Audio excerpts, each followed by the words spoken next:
Cecil, how are you? Fine, Aaron. How are you today? Good. Appreciate you taking a few minutes for us. You had a good column, I thought, that put into perspective a kind of weird, entertaining press conference from Nick Saban last night, in which, unless you really know how to listen to him, you kind of were maybe befuddled by it. But I thought you brought up some good points about how difficult right now is for the players with really no game to focus on yet. The only thing that you have to look forward to is another grueling, hot, trying practice, and how the mental burden of that can sometimes be almost as demanding as the physical burden. Yeah, these 2 weeks are the toughest 2 weeks. You don't have a game coming up on Saturday. You're trying to get back into school. You're trying to kind of push through. They've actually been fortunate on the weather this year. Another little overcast day today where it's not quite so hot. Yesterday was hot. It was tough, and Saturday I think was tough for them. So they had to push through that, and then I think Coach Saban had all that on his mind. Although I did have ESPN on this morning, and I learned that it was an angry press conference.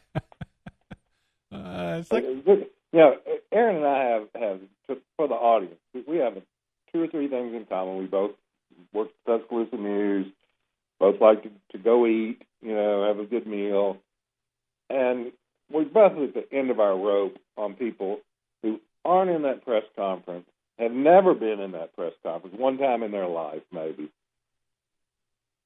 explaining to us what's going on in that room. I just get tired of it at some point.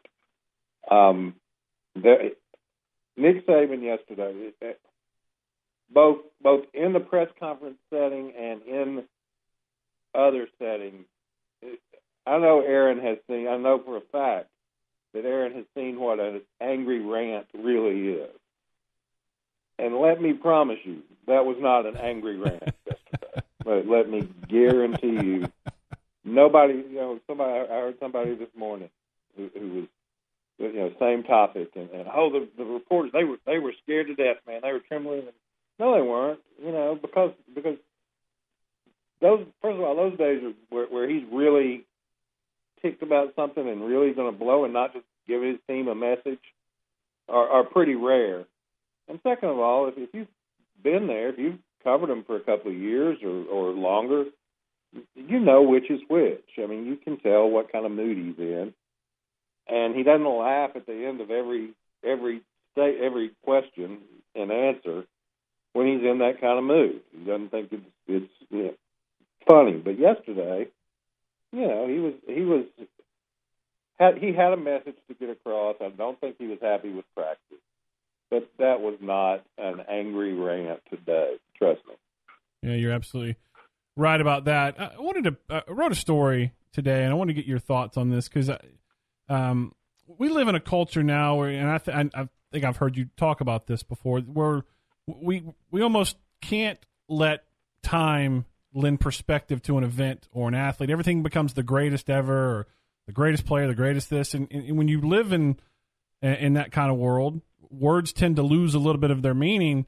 And Nick Saban's the exact opposite of that, I feel. He weighs almost every word he says carefully. He doesn't, if you ask him a question about a player, you get sometimes a very raw assessment. And if he thinks a player's good, he tells you he's good. When he talked about Minkah Fitzpatrick and he said the word phenomenal to me, it really stuck out because Nick Saban didn't say that a whole lot. It sounds like Minkah is in the upper echelon of players that have played for Coach Saban that he really respects. I think that's true, but I think, again, what prompted it yesterday, the other guy that he consistently talks about in those terms is Julio. And it's never because Julio made this great catch or Julio is this otherworldly freak athlete, both of which are true. But what he loved about Julio was that here was an All-American player who was out there doing what Nick Saban wanted done at practice. which was being a leader and being prepared every day. That's what he was bragging on Minka for yesterday. It wasn't, oh, Minka can cover anybody and he makes these interceptions and all. It was how prepared he was at practice and how much effort he gave in practice, and how he was not one of these wait till Saturday or wait till Sunday guys who doesn't go out and practice hard every day. So, again, I took that. As you're correct, one very high praise for Minka, and B, telling some younger guys that, hey, this is the All-American. This is the guy that was just named first-team All-American by Sports Illustrated yesterday, and he's out there working harder in practice than you do. And so, yeah, I'm going to talk about him and brag about him. And I think that's the message that he was trying to get across. And, again, part of that is as it was with Julio, is that Minka's a great player. But part of it is Nick Saban really likes those guys who come to practice prepared and work hard every day. Cecil, we've seen one scrimmage so far. We didn't see the scrimmage. We saw an open practice, and then they've had one scrimmage so far. We did see video. I don't want an angry phone call from a football office. We saw a play. Just your thoughts on what you've seen. Again, we won't know until they take the field, until they're faced with some adversity, but just on the hoof, what you've seen from this year's team so far. They've got a chance to be really good. They play a really good team in the opener, and people are going to put a lot of weight on that, which may or may not be fair, because the loser of that game may very well be the second best or fourth best team in America, even if they lose that game. We'll see how it plays out between Alabama and Florida State. But I think there's a sort of a building anxiety about that. I don't think on Nick's part there is. I think that he feels like they can be good. They've got a long way to go because guys don't have experience, particularly on defense. They've got talent, but they don't have experience, and they're going to have to do that. I thought he sounded pleased Saturday and again yesterday. I thought he sounded pretty pleased with the offense. I think he's pretty comfortable with where that is. So there are areas that need work, but he's. I don't get the sense that there's. I hate to say there's not any concern, because they always obsess over things. They're very detail oriented. They're very much improve every day, and I'm not going to put words in anybody's mouth, least of all Nick Saban, and say he thinks they're going to be really good. I think he feels like they have a great deal of potential. Wrapping up here with Cecil Hurt, Tuscaloosa News sports editor, longtime columnist. Flipping over to basketball, I don't think we've talked to you since the 3 games in Canada. Just your overall impression of I think I maybe heard you maybe on another show say this was a good trip for them in that, they got a couple wins. They didn't get blowout wins, and there was also a teaching moment in the game versus Carleton. There was, and there were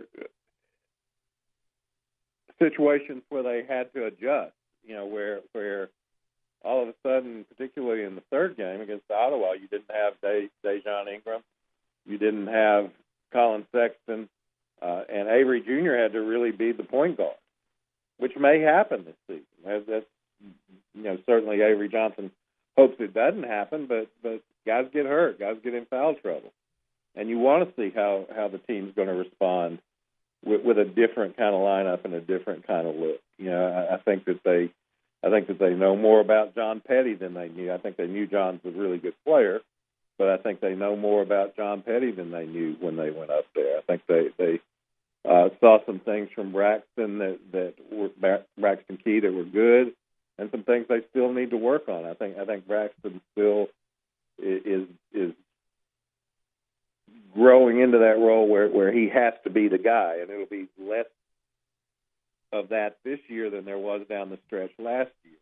But I think he struggled with that a little bit in the second half against Ottawa. So I think because he got to use a lot of players, he got to see some some situations come up that weren't expected, and Carlton, the game that they lost, went ahead and beat Vanderbilt last week. So played some quality competition, and so I think that they feel like it was positive. I know that a lot of fans, there's been so much hype, and a lot of fans expect them to go up there and win 3 games by 40 points, but I don't know that would have helped them nearly as much.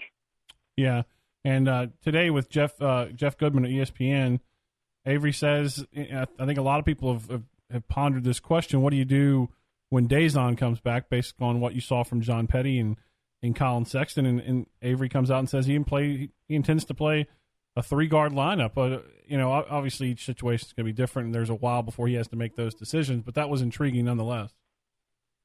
Yeah, and I just don't think we've talked about it several times.